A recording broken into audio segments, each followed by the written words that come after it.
Hello students, welcome online classes. Bishop Academy, Senior Secondary School Maharajganj. Today I will discuss class 8 Science Chapter 5 Coal and Petroleum. तो कोल and petroleum में आज हम लोग discuss करेंगे petroleum पर कि petroleum refining of petroleum पर हम बात करेंगे।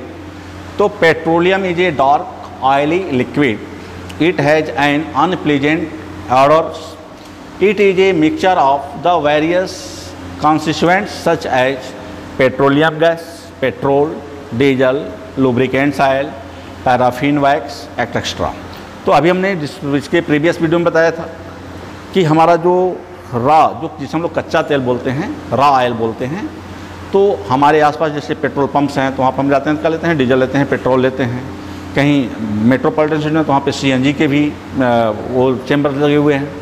तो ये सारे पेट्रोलियम जो प्रोडक्ट होते हैं they are the obtained from the raw oils.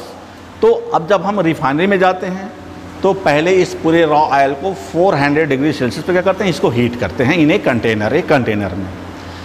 After heating they are the converting the form of steam, और ये स्टीम एक पाइपलाइन से पास होकर के जाता है तो इसको अलग अलग टेम्परेचर पर कंडेंस करते हैं, उसको ठंडा करते हैं। तो that means at the different temperature when this steam are the condensed and converting the form of the liquid, तो they are the given the different type of the name of the petroleum products। तो उसी liquid को हम अलग, जैसे मान लो कि हमारा जो सबसे लोवेस्ट टेम्परेचर होता है 20 to 40 डिग्री, यानी जो 400 डिग्री पर स्टीम में राइज होता है, उस स्टीम को जब हम 20 to 40 डिग्री के बीच कंडेंस करते हैं, तो जब हम किसी भी स्टीम को कंडेंस करेंगे तो क्या होगा, लिक्विफिकेशन है। जैसे हम लोग घर पर सब्जी बनाते हैं, खाना पकाते हैं, किसी बर्तन से उसको ढक देते हैं और जो ही बर्तन खटाते हैं तो क्या होता है, वहाँ पे वाटर ड्रॉपलेट दिखाई देता है। इसका मतलब क्या हो गया, स्टीम भी कंडेंस सडन, वह स्टीम जो वाटर वेपर था वो कंडेंस हुआ, ठंडा हुआ, और ठंडा हुआ तो वाटर ड्रॉपलेट में क्या हो गया, चेंज हो गया। तो उसी तरह से जब हम 400 डिग्री सेल्सियस को गर्म करके जब पाइपलाइन से पास आउट करते हैं तो जब ये आगे जाता है स्टीम, तो इसको हम अलग अलग टेम्परेचर पर क्या करते हैं, कंडेंस करते हैं, उसको ठंडा करते हैं। तो पहला प्रोडक्ट होता है बिलो 40 डिग्री, यानी पहला प्रोडक्ट हम निकालते हैं 20 to 40 डिग्री सेल्सियस पर कंडेंस करते हैं। तो the product obtain in the form of the liquid at the temperature of between 20 to 40 degree Celsius are the known as the petrol. तो हमारा क्या होता है, पेट्रोल होता है। जैसे हम लोग कहते हैं ना कि पेट्रोल धूप में, गाड़ी हम लोग खड़ा धूप में करते हैं तो पेट्रोल टंकी से उड़ जाता है। इसलिए उड़ जाता है क्योंकि उसका कंडेंसन टेम्परेचर क्या है, मैक्सिमम 40 डिग्री है। तो जब हमारे इन्वायरमेंट का टेम्परेचर जब 40 या उससे अबव जाएगा तो हमारा जो पेट्रोलियम प्रोडक्ट होगा क्या होगा, वेपोराइज होगा। The process of the separating the various constituents fractions of the petroleum is known as the refining। तो refining क्या है, तो different product and different type of the product prepare with the raw material, तो this process is known as the refining and it is the carried out in a petroleum refinery। और यह process हम कहाँ करते हैं, refinery में करते हैं। तो अब यहाँ पे अगर हम बात करें तो इंडिया का फर्स्ट रिफाइनरी कहाँ पर लगाया गया था, तो इंडिया का फर्स्ट रिफाइनरी डिगबोई आसाम में लगा था with the help of the Russia. तो रशिया के सहयोग से भारत का पहला रिफाइनरी जो है आसाम के डिगबोई डिस्ट्रिक्ट में लगा था। And the first oil well be found in Pennsylvania in America, क्योंकि वर्ल्ड का पहला तेल कुआं जो है वह अमेरिका के पेंसिल्वेनिया में मिला था और भारत में पहला रिफाइनरी असम के डिगबोई डिस्ट्रिक्ट में लगाया गया था। अब यह कि various constituents of the petroleum and their uses. तो अगर हम बात करें तो अब यहाँ पे सीरियल नंबर दिया है 1 to 3, तो यहाँ पर दिया कॉन्स्टिट्यूएंट्स ऑफ द पेट्रोलियम। तो liquefied petroleum gas LPG, petrol, kerosene, diesel, lubricant oil, paraffin wax and bitumens. Uses दिया हुआ है तो LPG हम यूज करते हैं fuels for the home and industries. And जो LPG दिया हुआ है तो LPG is known as the ideal fuel.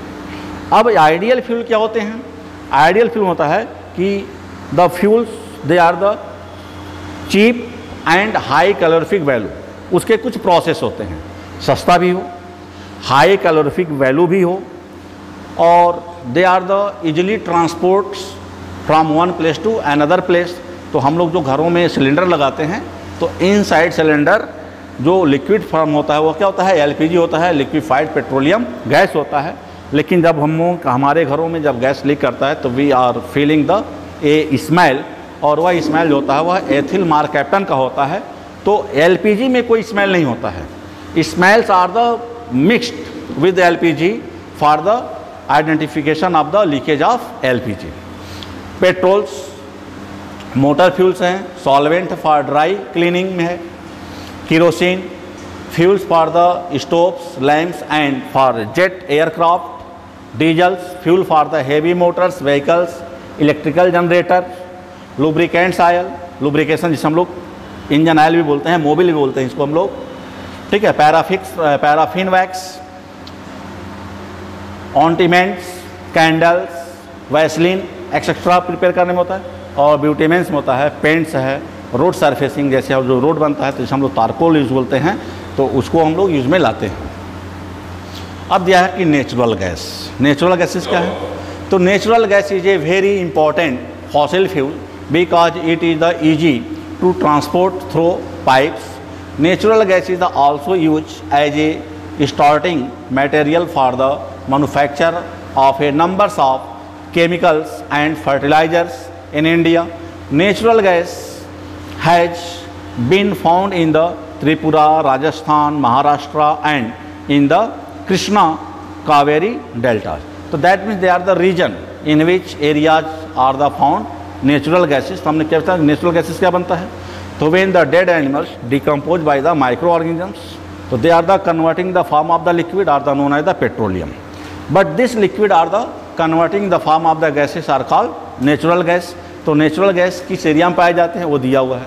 अब नेचुरल गैस में हमारा जो प्रोसेस आता है वो एलपीजी का है, सीएनजी का है।